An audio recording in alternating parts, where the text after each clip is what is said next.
bienvenidos a un nuevo video. Hoy vamos a tener una entrevista muy especial con una gran persona, la ingeniero químico Florencia Rentería, que a su vez ha estudiado una maestría en Corea. Hoy nos va a dar una plática sobre todas sus experiencias y nos va a dar todos los consejos que necesitamos para triunfar en la vida. Entonces, Flor, mucho gusto y me siento muy feliz de que nos puedas dar esta oportunidad de darnos a conocer toda tu vida y todo tu desarrollo profesional. Ok, pero vamos por lo primero. Queremos conocerte un poco más a fondo los principios. Vamos a colocarlo un poco desde la universidad. ¿Qué te pareció la carrera de ingeniería química? ¿Es difícil? ¿Cómo lograste entrar a ella? ¿Qué te interesó de eso? Hola Daniel, muchas gracias, y a todo el público que nos está viendo, muchas gracias por la invitación y por este espacio y pues por permitirme la oportunidad de dar a conocer mi experiencia profesional y personal. Bueno, en la carrera de ingeniería química, cuando estaba en la preparatoria, te hacen un test de orientación vocacional, que es importante para ver qué habilidades tienes, en qué ramas y por dónde te puedes desenvolver. Entonces, para mí me llamaba la atención medicina también e ingeniería química. Pero medicina, yo sé que es una profesión muy bonita también, pero a veces requieres más, ¿cómo decirlo? Toda profesión requiere esa paciencia y esa dedicación. Pero a mí me encantan las matemáticas y a mí me encantan las ciencias. Entonces, medicina sé que también es un área de ciencias, pero ciencias médicas. Y la verdad creo yo que tenía un pensamiento más crítico o científico o analítico. Entonces, opté por lo que era presentar en el TEC Laguna, pero todavía tenía otra carrera en mente, ingeniería electrónica o ingeniería química, porque me encantaba circuitos en ingeniería, bueno, cuando veíamos nuestras especificaremos. Entonces, la verdad, tratar de estudiar un poco más cuáles áreas son mejores, bueno, no mejores, sino en las que puedas tener también más áreas de oportunidades, porque hay que saber la oferta y la demanda de las carreras, que a veces la competitividad, qué industrias tienes para trabajar en la región, porque pues obviamente hay más chicos que quieren estudiar como tú, y pues tienen sueños y aspiraciones. Entonces, seleccioné el área de ingeniería química porque sé que la química está en todos lados, presentes en los procesos, en la industria, y que también puedes hacer se pueden hacer aportaciones de diferentes puntos. Entonces, decían también que la carrera de ingeniería química en el TEC Laguna, pues era una de las más difíciles, la verdad. Y yo lo vi como un reto también, porque todo el mundo decía que es demasiado difícil, que muy pocos salían, entonces dije, bueno, vamos a ver qué tal está el reto, ¿verdad? La verdad, cuando estábamos en LUSAC, me gustaba mucho química también. Me inspiró mucho en la carrera, bueno, en el área de química, la maestra Silvia Flores, cuando estábamos en la preparatoria. La forma en la que explicaba, porque era una maestra un poco más difícil, sus exámenes y clases, pero te enseñaba mucho, muchas cosas. Entonces, creo yo que tuve un buen ejemplo y también otros profesores de química en la secundaria y la verdad me gustó. Entré el primer semestre de la carrera de química en el TEC Laguna, después obviamente de pasar el examen y varios de mis compañeros y yo seguimos de la preparatoria en la carrera y la verdad veías tú muchas cosas, los profesores están preparados, tienes el equipo, te enseñan lo que necesitas y vas desarrollando ese pensamiento crítico, ¿sí me explico? Porque pues es importante también como ingeniero, no es nada más, esta es la máquina o este es el equipo, tienes que pensar, por ejemplo, cómo repararlo, cómo cambiar, cómo hacer un proceso, entonces vas teniendo otro tipo de cuestiones en mente que obviamente se van desarrollando día a día. Pero en sí, ¿qué tal es la carrera? Porque realmente en prepa todos le teníamos miedo a química orgánica, todos los enlaces del carbono, enlaces dobles y triples, la nomenclatura de todo eso. Realmente lo que se ve en la universidad, esas materias difíciles, ¿sí se pueden aplicar en la vida real o son más para llenar la currícula de la carrera o realmente sí se utilizan? Sí, la carrera es muy importante. Bueno, lo que yo he visto y en las áreas en las que he estado, lo que nos enseñan en el TEC Laguna es importante.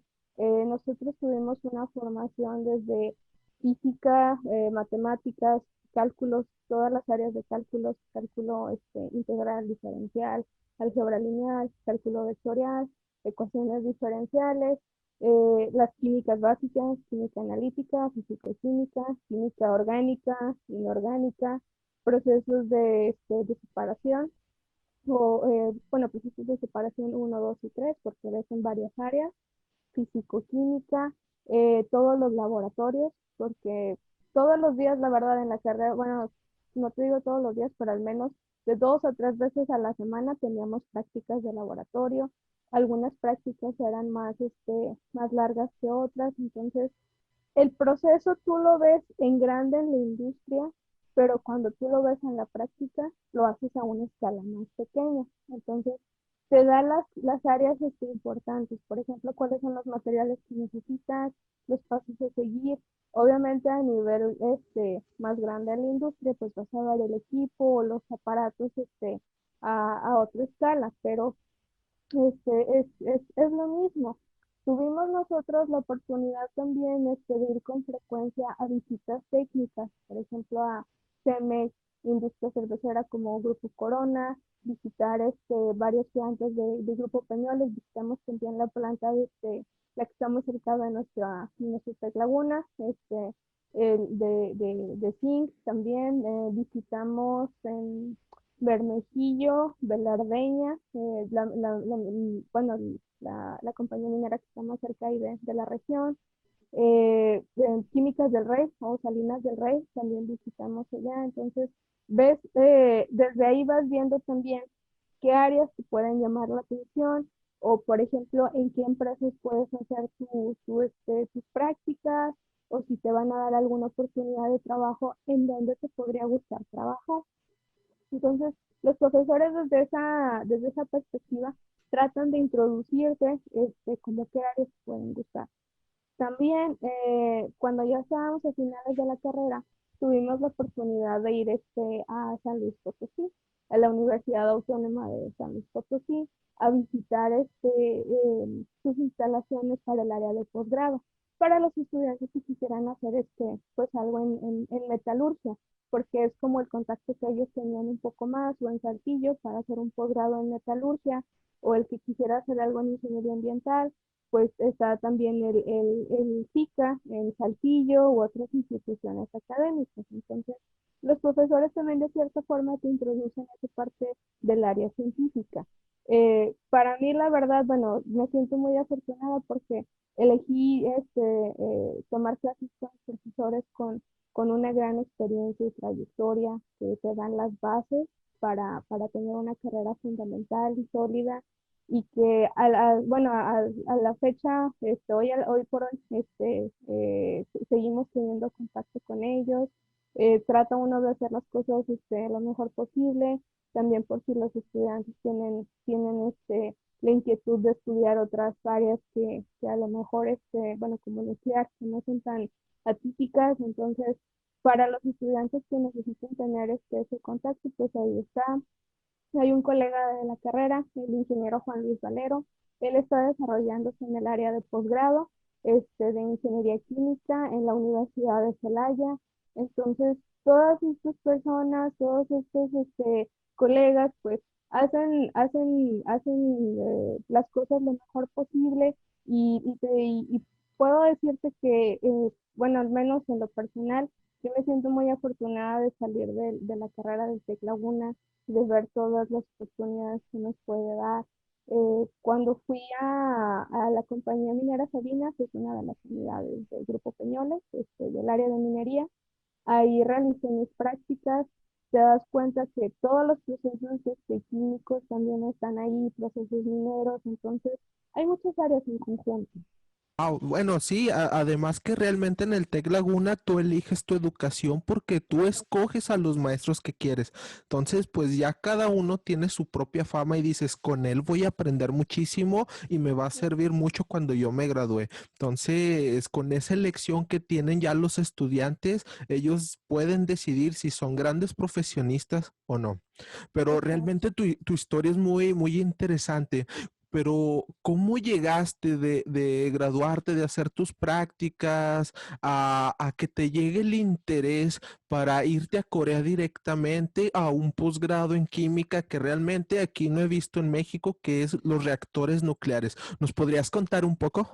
Bueno, cuando yo terminé en compañía minera Sabinas de Grupo Peñoles, yo estaba decidida a desarrollarme en el área de minería, porque bueno, ese era mi plan de forma personal, ¿verdad? Y como me había visualizado, si había oportunidad de estudiar un posgrado en la Universidad Autónoma de San Luis Potosí, porque sabía que tenían muy buena conexión entre Grupo Peñoles y el programa de posgrado de la Universidad de San Luis. Entonces, yo lo veía como un buen plan a futuro, desarrollarme en México y demás. Entonces, por cosas de la vida, por conferencias, información y demás, ay, perdón, información y demás, asistí a una de las conferencias del doctor Luis Carlos Longoria Gándara.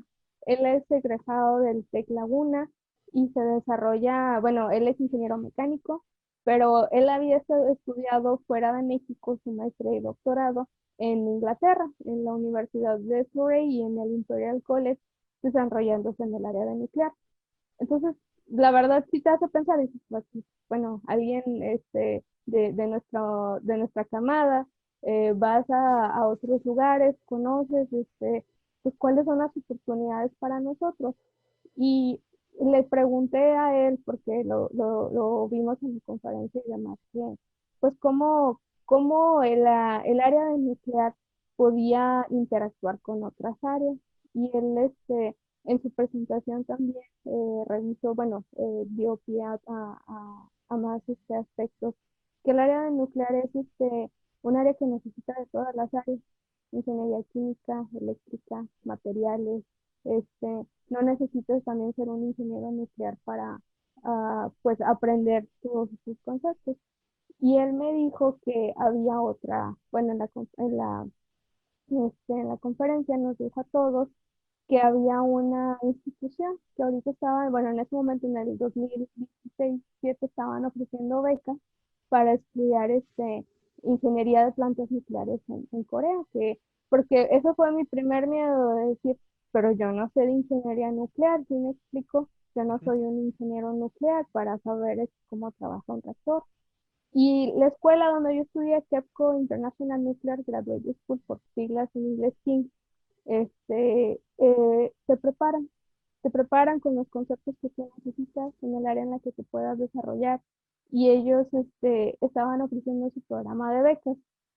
Pues obviamente tienes pues esa incertidumbre de que aplicas, pero ¿y si vas a entrar? O si tienes las habilidades necesarias, o a lo mejor tu nivel de inglés no es tan bueno, porque obviamente se tenían que tomar las clases en inglés. Entonces, pues vienen muchos factores y preocupaciones a tu mente, ¿verdad? Entonces, nos comentaba, por favor, anímense a través del organismo donde él trabaja, que actualmente soy becario, el Organismo Internacional de Energía Atómica. Ellos se preocupan por la formación de las futuras generaciones en el área de nuclear y áreas afín, más que nada para crear suficiente personal que pueda desarrollarse en estas áreas. Entonces, ahí tuve la oportunidad una vez que hice el proceso de beca y demás, porque obviamente es otro país, tienes otros requisitos, otro nivel, otras demandas, entonces pues trato de uno de prepararse lo mejor que se puede, porque eso también es uno de las experiencias en mi vida, porque la verdad nunca había viajado fuera de México. La primera vez que viajé fuera de México fue a Corea del Sur, entonces no soy una persona que usualmente pues viajaba con mucha frecuencia, la verdad, que la mayor parte del tiempo siempre estoy estudiando, haciendo otras cosas, pero pues obviamente la vida te cambia y te lleva a otros rumbos, a otros destinos. Sabes, es fantástico que una sola persona, una conferencia, te haya motivado tanto como para estudiar en otro país y agarrar otra beca. Es maravilloso todo este proceso y gracias a esta conferencia esperemos que ustedes en algún momento puedan estudiar y viajar fuera de México y conocer otras áreas y otros países. Este es el motivo y la importancia de esta bella conferencia. Pero ya más que nada, cuando ya llegaste a lo que es a Corea y tenías todas estas incertidumbres de no domino estas materias, no sé mucho inglés y todo, ahí mismo, ¿qué fue lo que te impulsó a seguir adelante, a decir, ¿sabes qué? Me voy a quedar, porque a veces nosotros tenemos miedos de, ¿sabes qué? Es que no soy lo suficientemente bueno para estar aquí, para hacer esto, pero siempre cuando alguien realiza algo, hay un algo, algo por dentro, una motivación, tus padres, tu pareja, etcétera. ¿Qué te impulsó a quedarte y a decir, sabes qué, yo voy a terminar esto porque lo voy a terminar? Mira, fíjate que cuando llegué, en mi mente estaban todas estas cosas, porque obviamente no conocía a nadie allá. Tú puedes decir, ay, hay gente que maestría, bueno, ingeniería de plantas nucleares, tú puedes pensar, ay, pues ya toda la gente sabe un montón de cosas que yo no sé, si me explico, porque pues apenas eres egresada de la carrera, tú a lo mejor, bueno, yo planeaba en ese momento direccionarme a otro punto, entonces cuando ya llegué a Corea, conversé con mis compañeros y demás, y vi que mi inglés era muy bueno, porque sí había estado practicando en México y demás, había atendido clases privadas, tomado certificaciones de Cambridge, pero es diferente el estudiar en la lengua a que ya la practiques a diario, ¿sí me explico? Entonces me di cuenta que mi inglés era bastante bueno, y ya, qué bueno, ya la llevo de ganas, va el inglés ahí, ¿verdad? Entonces, cuando ya entramos en materia de las clases, dije, ay, pues a ver cómo están los temas y qué explican los profesores. Entonces, recuerdo una de mis primeras clases que era ecuaciones diferenciales ordinarias, de cálculo, bueno, de ecuaciones diferenciales. Sí, Dije, sí. bueno, pero yo entiendo esto. Y eran matemáticas, te das cuenta que las matemáticas son universales, ¿sí me explico? Con el pasar de los días y demás, tomando las clases, obviamente algunas palabras técnicas o demás, pues sí se pueden dificultar, pero la clase se comprendía. Era impartida por profesores coreanos que habían trabajado y estudiado en otras partes del mundo, pero se entendían los principios porque en el TEC Laguna es lo que nosotros vimos, ¿sí me explico? Y recuerdo que el doctor Longoria en su conferencia dijo, no piensen porque estamos aquí o somos de México, no estamos al mismo nivel que otros países y que otros estudiantes. ¿Sí me explico? Entonces, en ese momento recordé sus palabras y dije, no, sí es cierto, nosotros estamos al nivel y nosotros podemos hacerlo. Siempre hay una forma de buscarle, ¿sí me explico? A veces el reto se ve más difícil hay sobre todo que detectar qué áreas tienes que estudiar más. Recuerdo que en ese momento no sabía mucho de la introducción de ingeniería de plantas nucleares, entonces dije, bueno, tengo que prestar más atención a estas materias, tengo que buscar material o pedir asesoría. Había otra área de fluidos termohidráulicos, porque en las plantas nucleares es mucho de fluidos termohidráulicos. No es nada más que mecánica de fluidos con este balance y transferencia de calor y masa, pero obviamente adaptado a otras áreas. Entonces, recuerdo que en mi primera clase de fluidos termohidráulicos era de las que respondía más preguntas porque pues era muy similar a las cosas que vimos en química, la verdad. Entonces dije, bueno, entonces no se ve tan difícil como parece, ¿sí me explico? Sí, sí. Eh, y la verdad, como dices tú, siempre hay tu familia y las personas que te apoyan y que están detrás de ti, ¿sí me explico? Obviamente al principio había muchas incertidumbres, algunos miedos, y mi mamá, mis papás, bueno, mi hermano, pues siempre apoyándome, ¿sí me explico?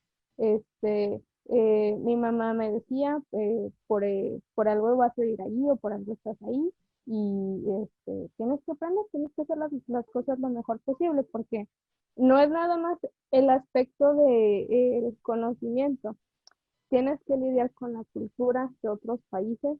Tenía compañeros de otros países, teníamos que trabajar juntos, entonces tú puedes traer otras ideas diferentes. Cada país hace las cosas de otra forma diferente y educa a las personas en aspectos diferentes. Entonces tienes que tratar de unir eso, tratar de incorporarse, de adaptarse. Y también es otro punto que el lenguaje. No todos los países, por ejemplo, vamos a decirlo, Indonesia o Malasia o Vietnam, son o les enseñan desde pequeños, como por ejemplo nosotros en México, una segunda lengua. Entonces, para algunas personas asiáticas o algunas otras personas de, pues, vamos a decirlo, no sé, del norte de África, puede, puede ser un poco más difícil pues estudiar en inglés. Obviamente, si a veces estudiando en español algunas cosas se nos pueden hacer un poco complejas, ahora imagínate en otra lengua que no es de la lengua a la que tú hablas y en otro país, pues ahí se le suman más retos, ¿sí me explico? Sí, sí. Pero los retos se ven como una forma de superarse a sí mismo y las habilidades que puede uno adquirir. Entonces, al principio puede tener, mi consejo es, al principio uno puede tener muchas ideas en la mente, pero lo importante es cuando uno ya llega a un lugar es analizar, es ver, es preguntar y sobre todo hacer como un estudio, observar. ¿Sí me explico? Sí. Porque a veces la realidad no es como tú la piensas, puede ser más simple. Y también, sobre todo, si algo se ve muy complicado, hay que tratar de hacer las cosas más simples. Obviamente. Sí. No, no. No, entonces nos dejaste unos grandes aprendizajes.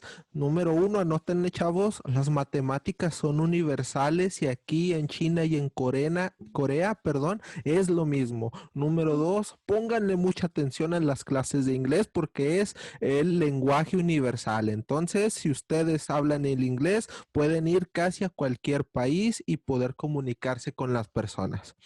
Pero Flor, hay una duda que no, que me inquieta y tal vez a muchos. Todos tenemos el estereotipo, bueno, ya hablando un poquito sobre tu área de tu posgrado, que es muy interesante. Todos tenemos el estereotipo de que la energía nuclear es como la planta que sale en los Simpson, que salen los isótopos radioactivos y todo eso. ¿Qué tanto es de cierto? ¿Nos podrías explicar tú como experta lo que es el proceso de energía nuclear? ¿Qué se tiene que hacer? ¿Cómo se transforma? Todo. Queremos saberlo todo. Por ejemplo, tienes tú las centrales carbotérmicas. Bueno, de entrada, la distribución de energía o la producción de energía de un país proviene de diferentes fuentes. Por ejemplo, ahorita está más la energía solar, eólica, las centrales termoeléctricas o las hidroeléctricas. Entonces, todavía hay algunas partes o países en las que ellos producen su energía eléctrica por medio de carbón. Y las centrales carbotérmicas son muy similares a las centrales nucleares. Solamente que en una central nuclear, pues en lugar del carbón vas a utilizar combustible nuclear. Pero no quiere decir que en la caldera o en este caso el reactor, el combustible va a estar directamente en contacto con el agua. ¿Sí me explico? Tal vez necesitaría compartir alguna diapositiva. ¿Podría? Ah, sí, por supuesto, adelante. A ver, dame un segundo para que no se pierda la idea. Entonces, en las centrales, ¿cómo se llama? En las centrales carbotérmicas es casi lo mismo, nada más lo que difiere es el combustible y que sería importante nada más comprender este punto, porque tienes después el generador de vapor que te va a estar, obviamente, separando las fases de líquida y gaseosa del vapor. Este vapor va a ir a un tren de turbinas que esa turbina va a estar potencializada pues por medio de la rotación, ¿sí me explico? Sí. Después va a ir al convertidor, que va a ir directamente a lo del generador eléctrico. Y después del generador eléctrico va la línea de transmisión de electricidad, que es muy importante saber nada más, pues en el proceso, cómo es esto. Y no es muy complejo, sinceramente. La parte compleja puede ser cuando estás viendo los componentes de un reactor nuclear, porque por lo que te comento, que no debe de tener contacto, obviamente el combustible nuclear con el agua es diferente, tienes lo que se llaman unas varillas de uranio. Ajá. Yo estoy por proyectar la imagen. Hay unas varillas de uranio que es importante el diseño. Hay materiales, hay aleaciones, que se ven todo este tipo de cuestiones, ¿sí me explico? Entonces, no es que se vaya a mantener se tiene que medir los niveles de radioactividad, ¿sí me explico? Y está lo que es una central termotérmica, una central de combustibles fósiles, y aquí tienen el hervidor. Ajá. Aquí puedes ver la planta nuclear, si te fijas aquí está el reactor, pero ambas plantas funcionan con la corriente de vapor, que es a través del generador de vapor, y se conectan al tren de turbinas y después al generador eléctrico, que te convierte de la energía cinética o potencial en eléctrica. Y de ahí va la línea de transmisión. Aquí podemos ver en esta tabla comparativa, está en inglés, pero nada la voy a explicar en español. Tienes el proceso de intercambio de calor. Aquí viene siendo en el reactor nuclear, es el hervidor. La fuente de calentamiento viene siendo la fisión. Y aquí es a través del quemado de combustible. El tipo de combustible es uranio. Y tienes aquí el carbón. ¿Cómo controlas la potencia? ¿Sí me explico? Aquí hay una cosa que se llama varillas de control. Las varillas de control es como si tú estás cocinando un alimento, ¿sí me Ajá. explico? En una cacerola o en un sartén. Entonces, las varillas de control es como la cuchara que estás tratando de menear o lo que estás cocinando, que no se salga de control de ese estado. Entonces, las varillas de control, aquí se ven estos puntitos como rosas, van a bajar en el reactor para tratar de controlar los neutrones, porque los neutrones son como unas pelotitas muy pequeñas que andan chocando una a otra con las varillas con las varillas de ensamble, o donde está el combustible. Entonces, eso es importante saber cómo lo vas a controlar. Aquí en la planta de combustibles fósiles la controlas por medio de la inyección de combustible y cómo intercambias aquí el calor es por medio del generador y cómo es la generación de electricidad por la turbina. Entonces, eso es básicamente las similitudes, pero déjame te hablo acerca de los componentes del reactor nuclear. Ajá. Esta es un PWR o reactor de agua a presión. Entonces, aquí tienes un montón de componentes, así como en todas las plantas. Tienes aquí lo que es el reactor, los generadores de vapor, el presurizador, la red de intercambio de calor, y esto aquí se conecta a lo que son las turbinas. Tienes una turbina de alta presión y otra turbina de baja presión, dependiendo del diseño de tu planta.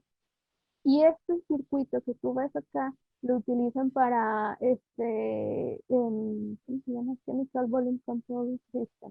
Es como para el proceso de químico, para poder inyectar el boro a lo que viene siendo el reactor nuclear, porque se utiliza el moderador. El moderador es como la forma en la que tú puedes ver que los neutrones se pueden detener un poco más. Tienes que ver qué tipo de reactor tienes y qué tipo de moderador. En este caso se utilizan en estos reactores agua normal, obviamente con un proceso químico, y se le inyecta boro. Al boro se hace una solución y eso es lo que se inyecta al reactor para que durante el proceso el moderador esté tratando de detener un poco más a los neutrones, porque tienes dos tipos de reactores, reactores rápidos y reactores térmicos.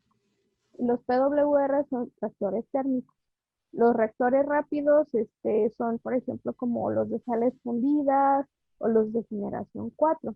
Ahorita te pongo una grafiquita, pero esto es lo que les quiero enseñar acerca de dónde está el reactor nuclear y cómo son los generadores de vapor y cómo se ve por dentro más o menos una central nuclear. Oh, Eh, Estos son los cortes o las componentes de un reactor nuclear. Tienes lo que son aquí las varillas de control, las que te decía como cuando estás cocinando, que es la cuchara que tiene que estar controlando como, no sé lo que estás cocinando, friendo algo, etcétera. Entonces, aquí ves las varillas de control y estos puntitos o estos líneas rojas vienen siendo los ensambles del combustible, estos elementos de combustible. Y si tú hacemos un corte, como si fuera un corte transversal. transversal, sí, un corte transversal. Aquí vas a ver la vista superior y luego transversal del reactor y cada elemento o cada cuadrito que ves aquí es un elemento de combustible y armado en conjunto se forma lo que es el núcleo del reactor. Como ves, se ven bastantes. Entonces, por ejemplo, este tiene 177, es el OPR-1000 de Corea. Hay otros que tienen más elementos de combustible, que son 241, 121. Los reactores más pequeños ahorita están teniendo como cerca de 76 elementos de combustible. Entonces, depende mucho del diseño y de la fabricación. Entonces, en un ensamble o en los cuadritos que les comentaba, aquí este Sí. cuadrito está conformado por todo esto. ¿Qué quiere decir? Este es el ensamble con ciertas varillas o elementos chiquitos. Elementos de estos están aquí en esta varilla. Tiene que ser simétrico, por ejemplo, 17 por 17, 14 por 14, para que formes como una matriz simétrica.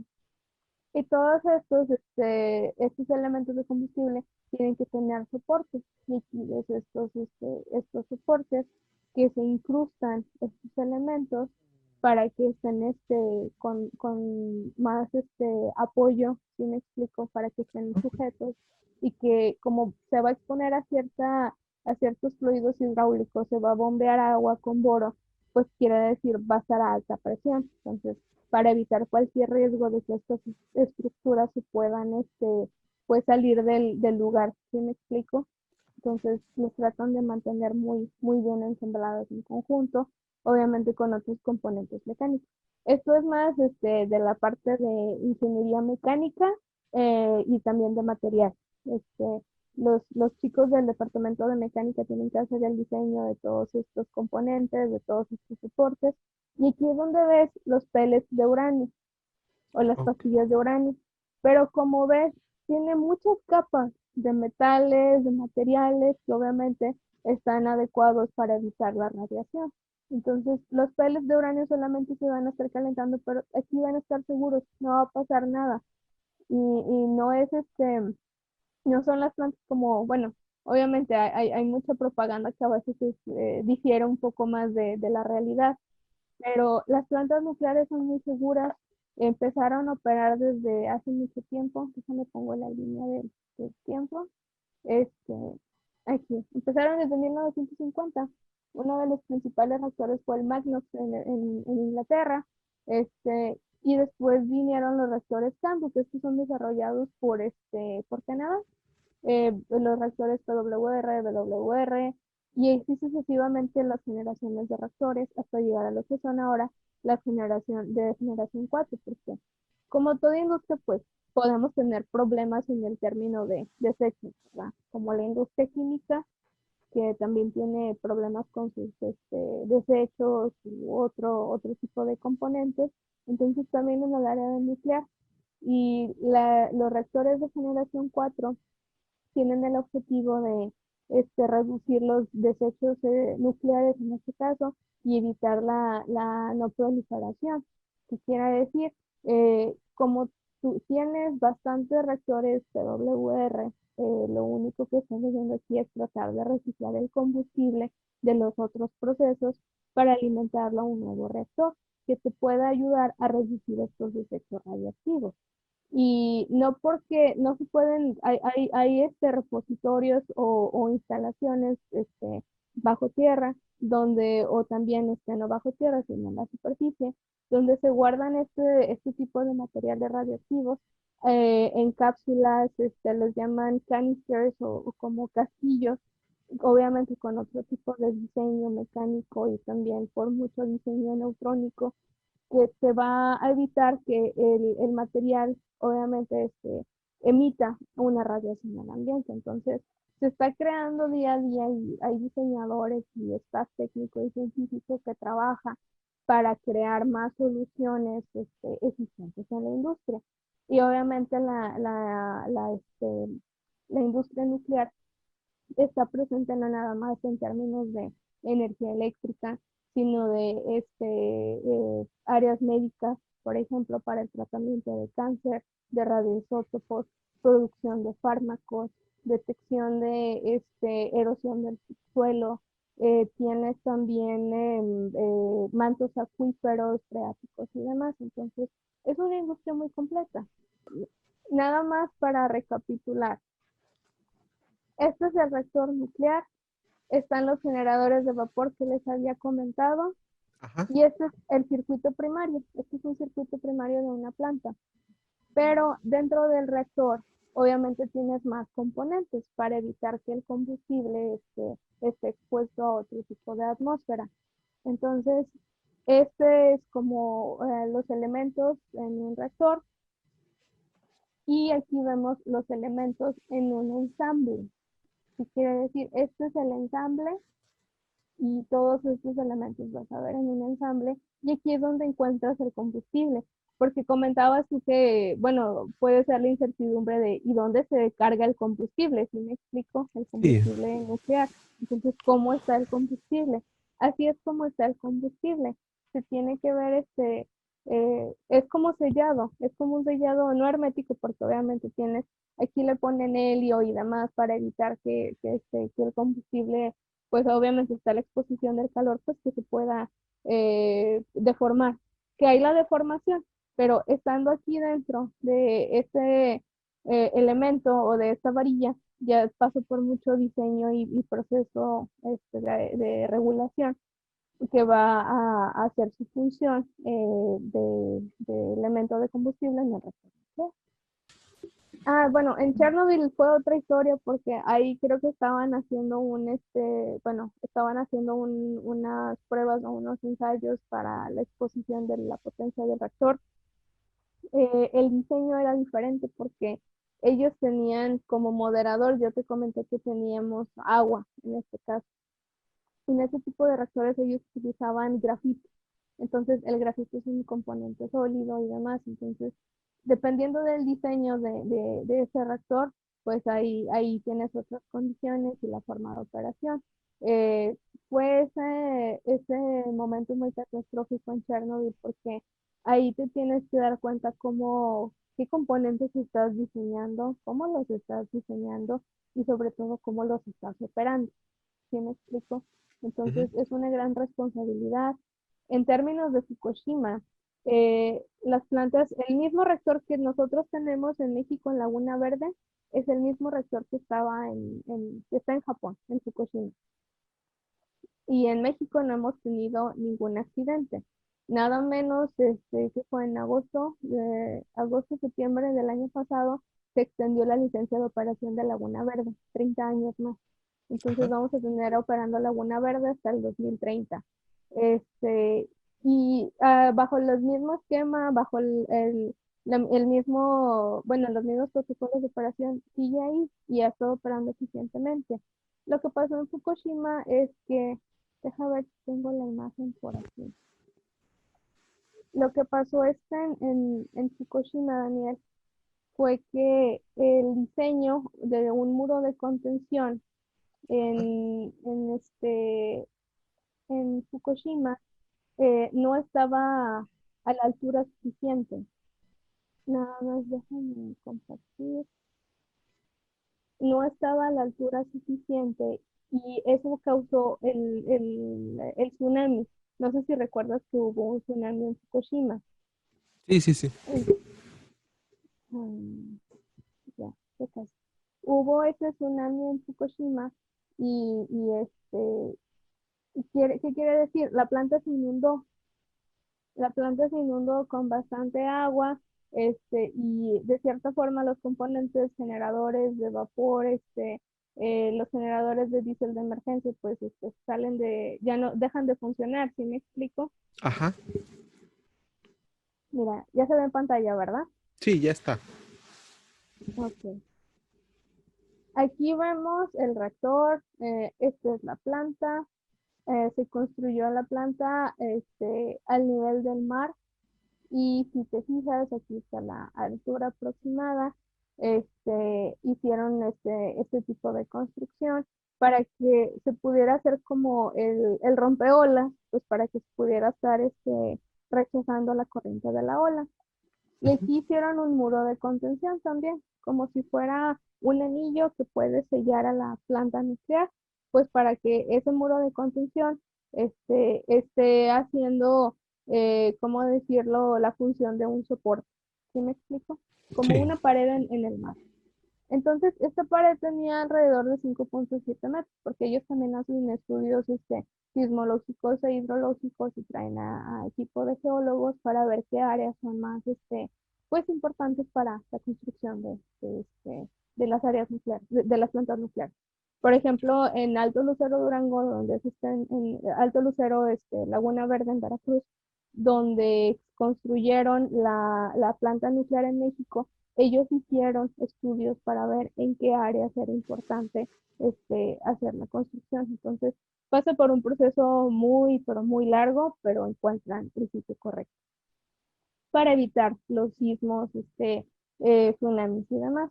Pero en este caso, pues la madre naturaleza encuentra su causa. Aunque tengan los ingenieros más sofisticados, la naturaleza es la naturaleza. Y lo que pasó aquí fue que lo que habían predecido de la altura de la ola sobrepasó, porque en ese momento, o por la historia de Japón y demás en los sismos y tsunamis, ellos tenían pues un promedio, ¿si me explico? Entonces, pues, si ese promedio sobrepasa debido a calentamiento global, y demás efectos del cambio climático, pues van a hacer su efecto. Una vez que las olas, pues obviamente sobrepasan el muro de contención, hacen que la planta se inunde. Se inunda la planta y ¿qué pasa? Pues algunos de sus componentes dejan de fallar y el reactor ya no tuvo ese bombeo del moderador para ser enfriado. Y es por eso que el reactor pues desencadenó esa reacción. Pero es la misma tecnología. Esta tecnología que ves aquí es la misma que tenemos en México en Laguna Verde. Y al día de hoy, en Laguna Verde está operando de manera muy segura. Wow, no, es todo un mundo completamente diferente. Pero pues desgraciadamente la madre naturaleza, a causa realmente de nuestra propia mano humana, pues suceden este tipo de desastres, ¿verdad? Sí, espero que haya respondido a la pregunta de manera más sencilla y no tan técnica, pero creo que es importante saber por qué pasó Fukushima, por qué pasó Chernobyl y sobre todo lo vemos en los hechos en la industria nuclear. A veces la mala información o el mal ejemplo o por una mala explicación puede crear esa conciencia negativa o el impacto va a ser negativo de afectación de las personas en la energía nuclear y si vieras todas las aplicaciones que son demasiadas y todos los beneficios que podemos obtener de la industria nuclear, pues es un área muy, muy, muy, muy bella, lo puedo decir con orgullo, y que da grandes oportunidades porque apoyan a los talentos jóvenes, apoyan a las personas que tienen esas ganas de estudiar, de aprender, de salir adelante. Entonces, invito a la comunidad de estudiantes, ya sea que estén en preparatoria, en universidad, a mostrar curiosidad, a mostrar ese interés por áreas que a veces pueden ser atípicas, pero no quiere decir que no porque no se tenga el conocimiento en una licenciatura de ingeniería nuclear, no se puede estudiar. Hay muchas otras áreas. Hay chicos que estudian, no sé, uso de materiales o aplicaciones de materiales en campo nuclear. Entonces, cambian un poquito los factores o los escenarios, pero las herramientas vienen siendo las mismas. Sí, obviamente. Entonces, tú te fuiste de beca a Corea, aprendiste todas estas maravillosas cosas, pero ¿cómo fue que al terminar tu maestría en reactores nucleares, cómo llegaste a la Universidad de Harbin en China? ¿Cuál fue ese proceso que pasaste? ¿Nos podrías contar un poco? Sí, claro que sí. Por medio del Organismo Internacional de Energía Atómica también tienen programas de doctorado y estaban abriendo en el 2018 el programa de doctorado aquí en la Universidad de Harbin. Entonces, desde antes de que terminara yo mi maestría en Corea, el último año me di a la tarea de ver dónde podría estudiar doctorado. Entonces, eh, mi plan era estudiar en Corea, asimismo mi doctorado, pero hablando con los directivos y con los supervisores de la organización, comentaron que estaba este programa de becas también, bajo el mismo esquema que en Corea. Obviamente puedes decir, ay, bueno, es Asia, es lo mismo, pero no, es otro país y es otra cultura también, aunque sea Asia, y apliqué por medio de ellos también aquí al programa. Ellos mismos compartieron la convocatoria del programa de doctorado. Y ese doctorado que estás estudiando ahorita, ¿en qué es? ¿En qué te especializas? Aparte de estudiar ahí mismo en la universidad, ¿tú estás ejerciendo alguna función como docente dentro de ahí? Bueno, lo que te comentaba en nuestra plática inicial, ahorita yo estoy dando un apoyo a una academia que tienen para estudiantes de preparatoria. Imparto la materia de matemáticas para chicos de preparatoria, que son de aquí en China. Les imparto las clases en inglés y soy estudiante de doctorado también.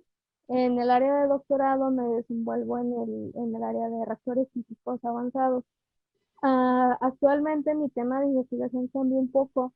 Me voy a dedicar a lo que es desarrollo de código o programación de programas, bueno, de códigos nucleares para hacer los cálculos de ecuaciones de transporte y demás, para que bueno, las personas puedan tener más herramientas de acceso abierto y que puedan aprender otras cosas, simular sus diseños y demás. Entonces, es una área que también es un poco más nueva para mí, porque a pesar de que sí tenía algo de programación, pero pues obviamente se va enfocado a otra área y pues tiene uno que ver los retos y demás como nuevas oportunidades.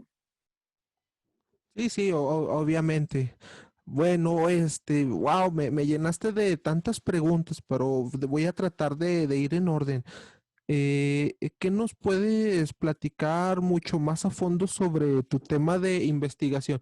Obviamente, pues va unado a lo que es el diseño de los reactores, pero ya se puede aplicar directamente o se tiene que esperar. Pues ya ves que ahorita hay una cuarentena otra vez en el área, ¿de acuerdo? Entonces, Sí. ¿cómo ves el potencial de tu proyecto de investigación doctoral? Bueno, la ventaja del código diseño de códigos nucleares es que lo haces a través de los ordenadores. Entonces, aunque estés a distancia o demás, puedes seguir trabajando. Dedicarse a una de estas áreas te da más ventajas porque estás trabajando en el futuro diseño puedes implementar cualquier diseño de un reactor, pero tú vas a diseñar tu propia herramienta o código. Este es el código local, bueno, el código doméstico de aquí de la universidad. Entonces, por ejemplo, como el MIT, ellos tienen su código, sus herramientas, universidades europeas tienen también sus códigos. Entonces, esto lo puedes compartir a la comunidad científica para que ellos puedan hacer diseños, descubrimientos y demás. No es tan sencillo el diseño de un código porque también tiene que pasar por regulación, tiene que pasar por supervisión y sobre todo tienes un equipo atrás revisando y supervisando con nosotros nuestro asesor. Él es el director del programa en comparación con otras personas de otros países. Entonces, es una supervisión y es un equipo, bueno, es un trabajo en equipo. Entonces, esperemos que en algunos años, bueno, no sé, esperemos, dijo que al final de que nos graduemos ya sea fuente abierta nuestro trabajo. Entonces, esperemos que después de unos, a lo mejor en unos 2 años ya el trabajo para el código o el programa esté de dominio abierto y que más personas puedan usarlo, sobre todo para usos académicos, científicos y demás. Entonces, esperemos que marche bien el programa. Para otros chicos que, por ejemplo, desarrollan como experimentos en el área de termohidráulica o demás, ahorita los que están fuera de China se ve afectado su parte o su periodo de estudios porque tienen que hacer experimentos. Hay facilidades, bueno, hay aquí las áreas de experimentos, está el equipo y demás. Entonces ellos tienen que hacer experimentos, diseñar su proceso y demás.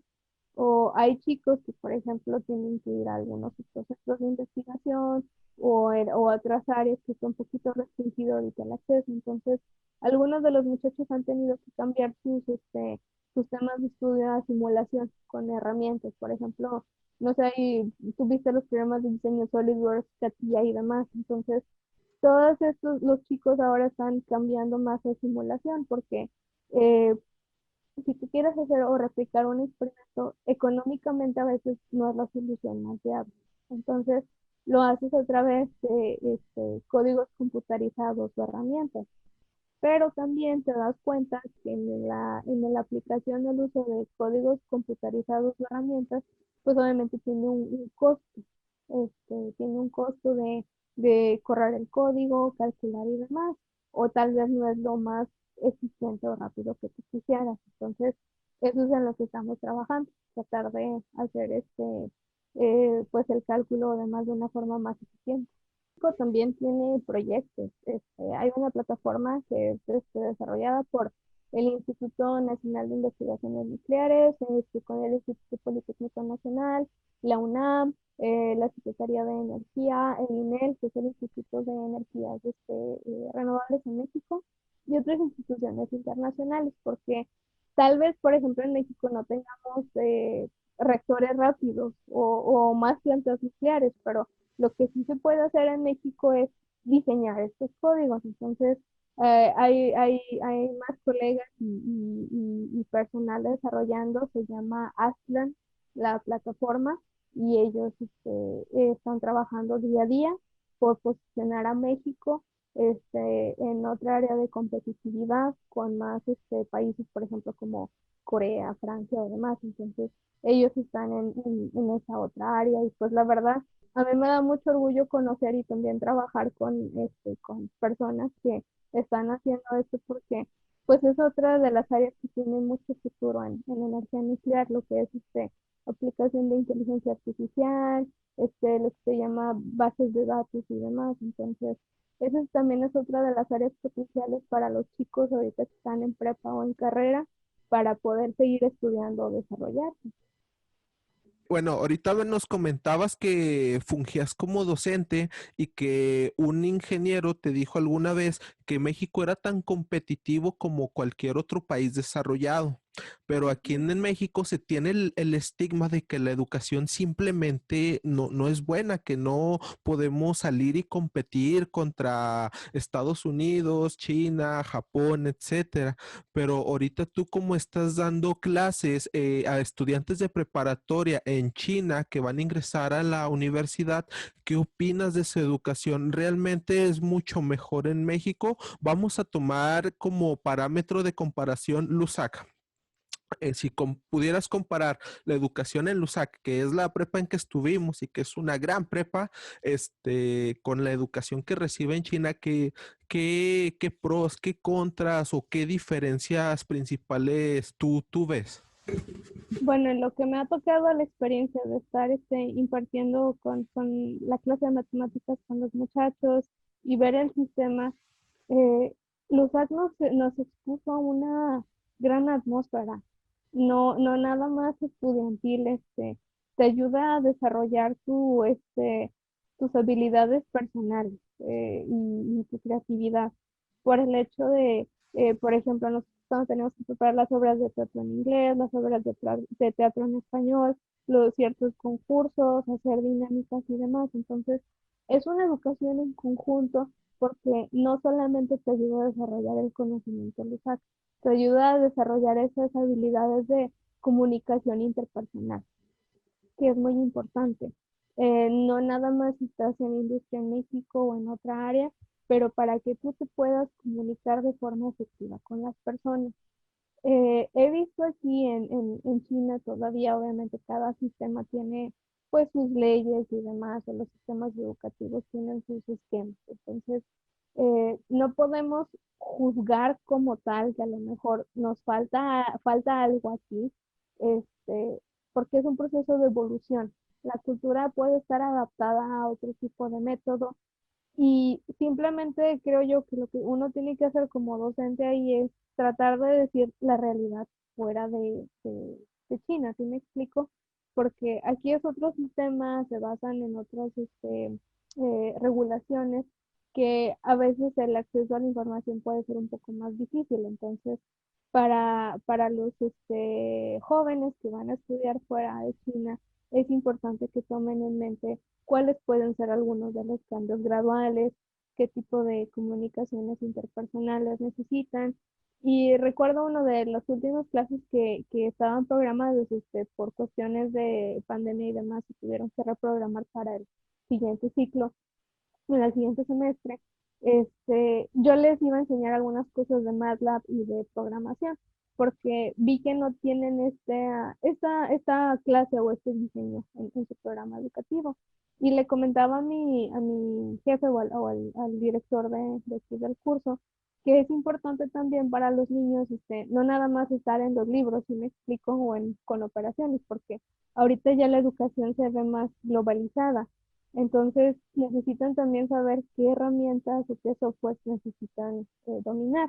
Yo recuerdo desde que estábamos en LUSAC, hacíamos presentaciones, usábamos PowerPoint, Microsoft, ¿qué más usábamos? Bueno, con la maestra Edna en programación usábamos el programa de Karel, o sea, era otro tipo de exposición, ¿sí me explico?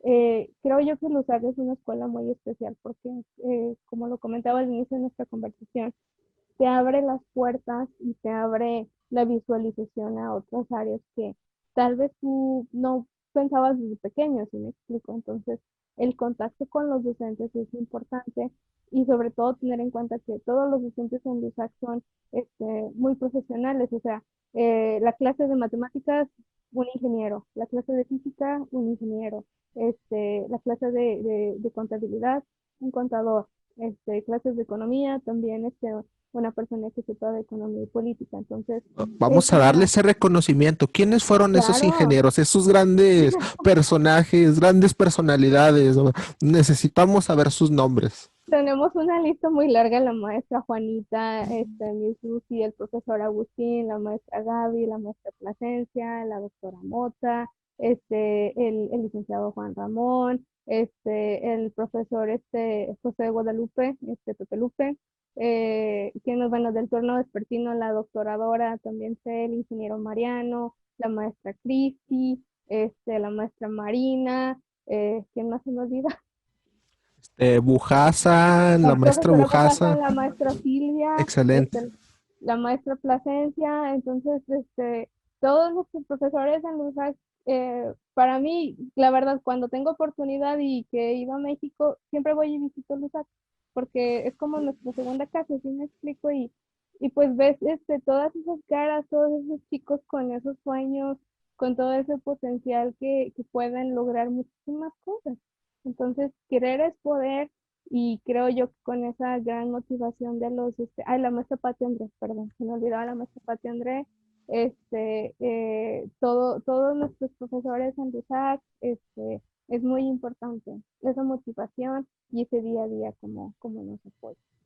quiero hacer un agradecimiento al ingeniero Mariano y al ingeniero Guti porque más allá de enseñarme matemáticas, gracias a ellos soy docente actualmente y trato de reproducir sus clases, sus conocimientos, pero a mi manera. Entonces, realmente, obviamente, cada uno hizo un gran papel en mi formación, pero gracias a ellos dos, aquí estamos. Sí, perdón, adelante, Flor. No, claro que sí, el ingeniero Leonardo Romero también, me tocó, bueno, de profesor también en el TEC Laguna, no me dio clases en Rusas, pero después me dio clases en el TEC Laguna y la verdad es muy gratificante ver cómo todos nuestros profesores en Rusas, siguen ese día a día, esa misión, seguían la cuarentena, las actividades y demás, como ahora incentivaron a los estudiantes y nunca se detienen. Y eso es creo yo una de las formas que nos han inspirado a nunca detenernos también y seguir adelante. Aparte como, siento yo que como nuestra cultura, somos a veces un poco testarudos, entonces nos gusta ser más persistentes, ¿sí me explico? Entonces, no es más que no rendirse. Vemos que a veces los retos pueden estar un poquito más difíciles, pero siempre hay una forma de buscar. Entonces, Sí. no hay que desanimarnos. Obviamente en el camino vamos a ver mucha gente con actitudes positivas, negativas, pero siempre uno tiene que tener la mente muy, muy positiva. Sí, sí, obviamente. Ya nos desviamos un poquito de la entrevista, Sí, pero bueno, yo mandé por Facebook unas preguntas de los chavos que querrían saber, ¿verdad? Y unos pues me preguntaron lo del reactor nuclear, lo del TEC, etcétera, pero muchos otros hay un tema que les interesa. ¿Cómo es la cultura en China? ¿Cómo es relacionarse con una persona que es de origen de ese país? ¿Te costó mucho trabajo? Obviamente, supongo que hablan inglés para comunicarse, ¿verdad? Pero te costó trabajo. ¿Cómo son las personas allá, la cultura, la sociedad, todo eso? ¿Cómo es? bueno, primero que nada, aunque sea Asia, es otro país. Me tocó estar en Corea, pero a veces las cosas las manejan de forma diferente. Este, Más que nada, hay que manejar las cosas o comunicarse con mucho respeto, porque a veces las personas asiáticas pueden ser mucho más sensibles, entonces tiene uno que tomar las cosas de un punto muy profesional también, comunicarse bien. Eh, el inglés, como lo comentaba, a veces no es nuestra lengua materna, entonces para ellos a veces el reto pues es mucho más porque su lengua china pues son caracteres, no hay un alfabeto en sí en la lengua china, entonces ellos se tienen que memorizar caracteres y a muchas personas de origen asiático puede costarles más, pues más trabajo aprender el inglés, tanto la pronunciación, a veces nuestra vocalización o dicción no es la misma, no utilizamos los mismos, músculos bucales para poder hablar palabras en inglés como nosotros lo hacemos en español. Entonces, eh, a veces comentan o con algunos que tengo conversación día a día dicen, no, pero es que mi inglés no es tan bueno. Siempre les digo, no, es que su inglés es bueno, siga intentando, no se rinda, ¿sí me explico? Tratas de ayudar a mejorar en las áreas que ellos puedan tener, pues algún reto o alguna falla o tratas de dar tu opinión de la forma más importante. Yo me explico, obviamente, para el beneficio de la comunidad estudiantil y sobre todo, enfrentamos aquí muchos retos día a día pues por las leyes y regulaciones que a veces impone el gobierno chino, pero este, al final del día los resultados son buenos, es un proceso gradual, las cosas a veces no son fáciles, pero trata uno de poner su granito de arena. Bueno, ahorita antes de comenzar la entrevista tuvimos una plática muy interesante que por desgracia no grabamos, este, sobre cómo se está conllevando la pandemia en China, porque me comentabas que pusieron una cuarentena un poco más restrictiva para evitar contagios y propagación del virus, aunque realmente está muy controlado, pero ahorita están pasando una situación un poquito difícil donde se limitan ciertos aspectos. ¿Nos podrías contar un poco otra vez? Sí, claro. Bueno, el año pasado nosotros estuvimos prácticamente de 8 a 10, bueno, 8 a 9 meses en cuarentena, eh, sin poder salir de la universidad, también con ciertas áreas de restricción en el campus aquí, para los estudiantes internacionales que vivimos aquí en el dormitorio. El campus está conformado por ciertos dormitorios, entonces, tanto de los estudiantes locales, y nacionales, así como los que vivimos aquí de la comunidad, internacional.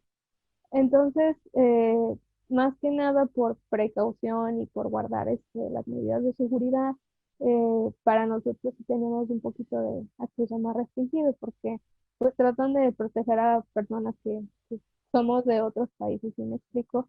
A veces uno lo puede ver de una forma más como pudiera ser autoritaria, que te dice no, no puede salir o algo, pero tiene uno que tratar de visualizar las cosas desde otro punto. Eh, Hoy por hoy, al salir de la universidad, nosotros tenemos que hacer una aplicación donde, pues, decimos las razones, el motivo, el tiempo que nos vamos a tardar, más que nada por seguridad, porque hay ciertas áreas o algunos distritos que pueden tener ese riesgo potencial o un epicentro de contagio. Entonces, las personas aquí en la universidad están tratando de hacer lo mejor su trabajo. Hay estudiantes que a veces pueden ver esto como un punto negativo, pero siento yo que hay que cooperar lo mejor posible y pues, sé que a veces en América no es nuestra costumbre seguir mucho las reglas o demás de los gobiernos, pero pues aquí las cosas se hacen diferentes. Te ayuda a buscar, estrategias y formas de otro punto, pero tiene que ser a veces un poco más ordenado y, por ejemplo, para los estudiantes que viven fuera del campus, porque aquí hay también familias, que viven en la ciudad y además de los estudiantes que aquí, desarrollan su proceso de académico. Y también para los estudiantes fuera de la universidad, presta, esa atención para saber el estatus y demás, porque pues obviamente ahorita esta pandemia no se ha terminado, aún no han salido las vacunas tal cual al mercado, entonces es importante mantener estas medidas de seguridad, estas medidas sanitarias, porque pues no es para nadie fácil esta nueva realidad. Entonces, lo importante es tratar de adaptarse lo mejor posible. Sabemos que también puede haber algún impacto, psicológico en las personas, porque pues hay muchas personas que les gusta salir con demasiada frecuencia, pero, aquí la universidad también ha estado creando programas de atención psicológica y demás a las personas, si tienen algún problema o algo, pues está la confianza con el staff, con el equipo técnico de acercarnos. Y obviamente nadie es perfecto y todos vamos a tener algunos errores y demás en el proceso. Entonces, trata uno de darles también retroalimentación al equipo administrativo, pues para ver cuáles pueden ser las fallas o de qué forma se puede mejorar todo este proceso y hacer esta situación más llevadera, porque pues las cosas no son fáciles, la verdad. Es una etapa muy difícil que están pasando realmente ahorita y pues no queda de otra más que seguir adelante y echarle muchísimas ganas. Así es, Daniel. No es nada fácil, pero hay que acompañarnos en el proceso y sobre todo apoyar en lo que se pueda, porque pues no sabemos, hasta cuándo vayamos, a tener, la vacuna y sobre todo aunque se tenga la vacuna, pueda haber, ese riesgo potencial de contagio. Entonces hay que seguir las medidas sanitarias, lo mejor posible. Tal vez el aislamiento no es la mejor forma a veces, pero es ahorita lo que pues está funcionando debido, bueno, de la experiencia y demás de nuestras autoridades sanitarias, no nada más aquí en China, en México y en el mundo, y pues están tratando de hacer las cosas lo mejor posible. Nadie, ¿cómo decirlo? La carrera te puede preparar para ciertas situaciones, pero ya en una contingencia o en una crisis a nivel mundial de salud, pues las cosas son de otra forma, se pueden plantear en tu mente de una buena forma, pero a lo mejor no todo está saliendo como quisiéramos, porque pues lo que te comentaba, hay líderes, hay tomadores de decisiones que interponen, bueno, a veces la cultura y demás. Entonces, pues el equipo y las personas que están detrás también tienen que lidiar con otras opiniones. Entonces, a veces el resultado final que se ve por el portavoz o demás, pues es la opinión de muchas más personas. Entonces, no es una decisión autónoma. Bueno, ¿No? ya casi estamos por terminar esta maravillosa entrevista. Hemos aprendido tantas cosas. Ya quedan tres preguntitas. Te las voy a tirar y ya tú nos puedes retroalimentar. Sí, Bueno, claro. los chavos me preguntaban primero que nada, eh, ¿se puede llegar a vivir bien estudiando diseño de reactores nucleares? ¿Realmente se gana bien como catedrático? ¿Nos podrías dar un estimado de cuánto más o menos se puede llegar a ganar? Porque realmente pues los chavos, tú sabes que los sueldos en México no son muy justos para el nivel de conocimiento y de esfuerzo que se conlleva en casi cualquier empleo, no está bien remunerado. Por ejemplo, tú que estás ahorita en China, si hay una buena remuneración y hay un poder adquisitivo para que puedas disfrutar los esfuerzos de haber estudiado tanto. Bueno, yo la verdad a veces no soy una persona que persiga mucho el dinero, ¿sí me explico? Sí, sí, sí. Yo persigo conocimiento, no persigo el poder adquisitivo y demás. Mi consejo para los chicos es que se desarrollen en una área que ellos piensen que les va a dar esa felicidad y ese placer. El dinero va a venir por sí solo. No vean una carrera o una área como una fuente de ingresos. Es importante el dinero, Sí. pero más que nada está esa motivación y ese desarrollo académico. En la carrera tenía también varios colegas que siempre preguntaban esto. Y hay industrias, hay partes en México que sí te puede pagar bien. Una de ellas es la industria minera. Y a mí me habían ofrecido pues empezar a trabajar ahí. Ajá. Y la verdad, no me iba a ir mal, iba a ganar bien, pero no era lo que yo buscaba. ¿Sí me explico? Ok. Entonces, si tú lo ves de otra forma, bueno, al menos mi perspectiva fue, quiero aprender otras cosas. Obviamente todos podemos pasar por necesidad y demás, este, tenemos necesidades de otro tipo, gracias a Dios en mis estudios en Corea no me faltaba nada, teníamos, bueno, las instalaciones estaban bien, con comida, casa y demás, entonces para mí es con que tengas lo esencial para vivir, ¿sí me explico? Sí. Obviamente sí te puedan dar tu beca y demás, entonces tal vez ahorita no estés persiguiendo a lo mejor el salario que tú quisieras tener ahorita por el momento, pero seguimos siendo estudiantes, no hay que olvidar ese punto. Hay estudiantes también de posgrado mexicanos en el extranjero que tienen que hacer en el extranjero otros trabajos de medio tiempo para poder completar porque la beca no alcanza para mucho. Igual a veces en México la beca no alcanza para mucho. Este, en esta área de nuclear, gracias a Dios he tenido la fortuna que la beca te cubra muchas cosas.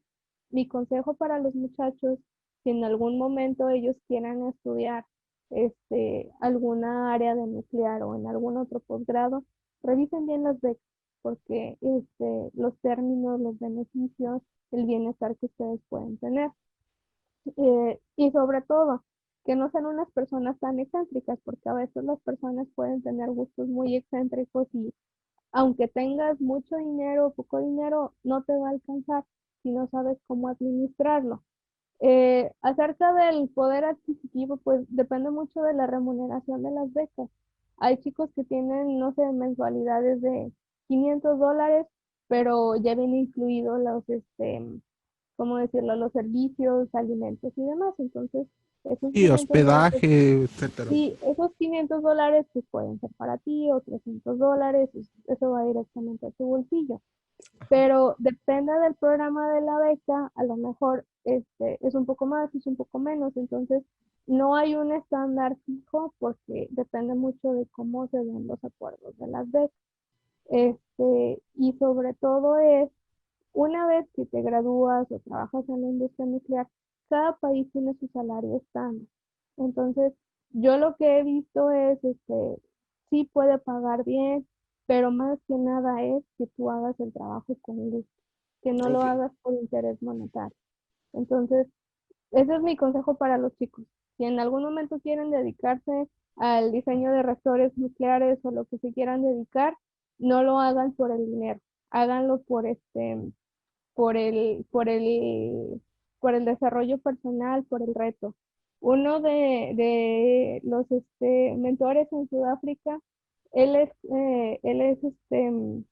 director de una de las compañías ahorita en Sudáfrica. Entonces, él siempre cuando hace las entrevistas de su personal administrativo o los que van a contratar de recursos humanos, les dice que si andan persiguiendo el dinero, porque él no es de las personas que persigue el dinero.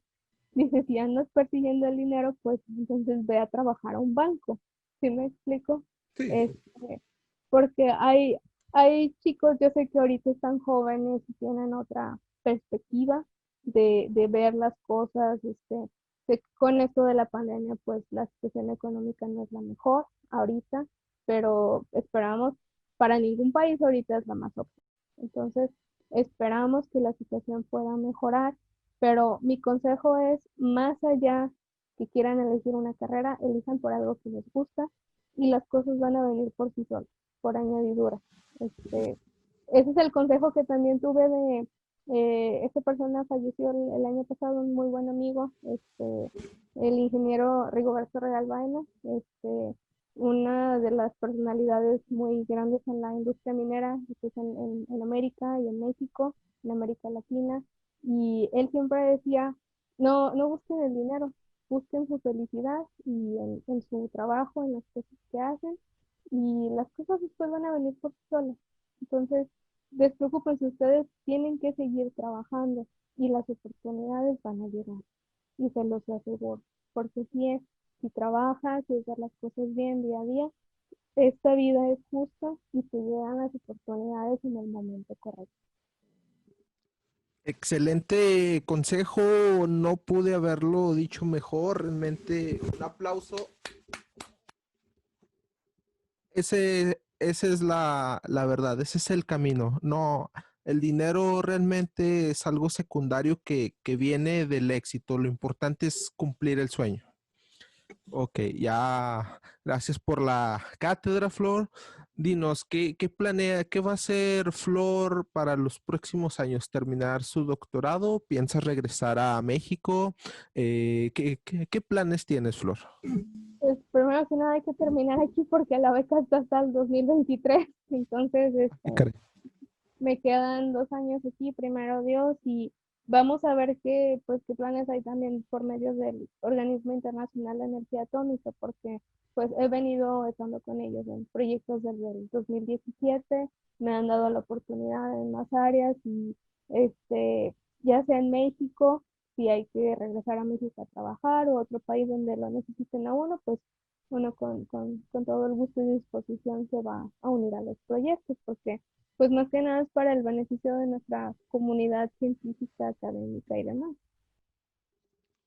Excelente, qué bueno que tienes esos planes. Bueno, ya para concluir esta entrevista, he recopilado algunos consejos, un extracto, un resumen de todos nuestros aprendizajes. Aprendizaje número uno, aprende inglés. Entonces inscríbete a Harmon Hall, al centro de idiomas, y dale. Consejo número dos, las matemáticas son universales y sí te van a servir algún día. Y bueno, y más que nada, y el consejo súper importante que nos acabas de dar es, no persigas el dinero, tú persigue el sueño y el sueño te va a dar el dinero, ¿de acuerdo? ¿Qué otro consejo ya nos puedes dar para cerrar esta entrevista? ¿Qué cátedra nos puedes enseñar? Tú hablabas del sentido humano al Ajá. principio, de la empatía. Este, cada quien tenemos otro tipo de personalidad.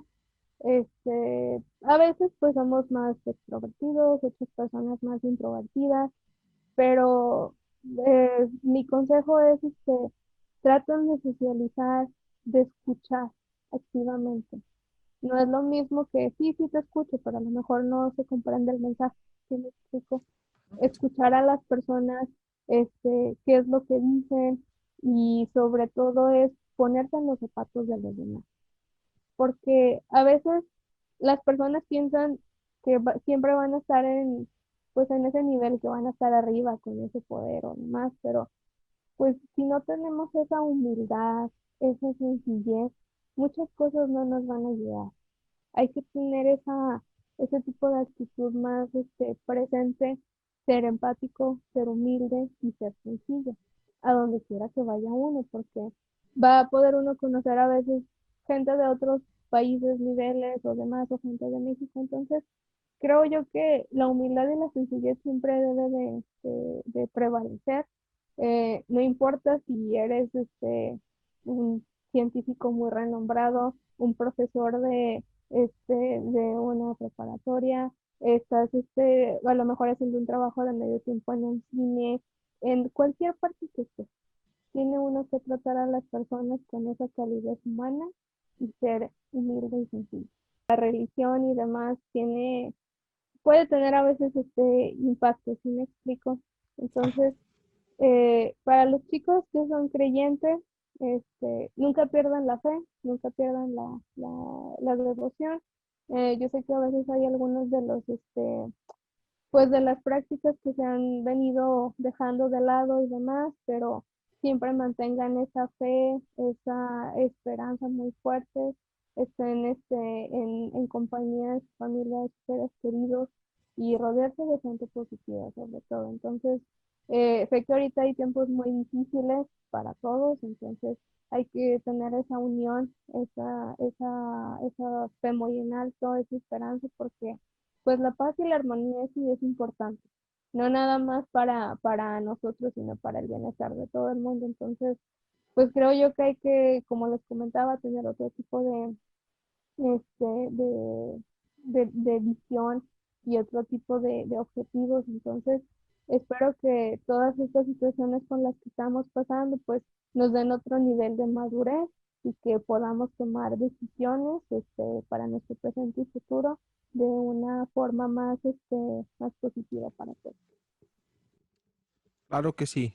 La fe es lo que debemos de mantener ahorita que son tiempos muy difíciles, que hay personas que han perdido a familiares, que la enfermedad les ha dejado secuelas irreparables. Entonces, es lo que debemos de mantener y más allá de todo, que el dinero, que esto y que el otro, doy totalmente la razón. Lo fe es lo que necesitamos realmente ahora para sobrellevar todo este proceso que estamos pasando. Muchas gracias, Flor. Muchas gracias a ti por este espacio y pues espero que mis palabras les puedan servir a más chicos, chicas y personas que nos van a ver. Y pues más que nada agradezco mucho tu invitación y felicidades por todo el trabajo que estás haciendo. ¿No? Muchas gracias, Flor, muchas gracias. Tú también has realizado un gran trabajo. Bueno, nos despedimos, nos vemos en la próxima. Hasta luego. Bye.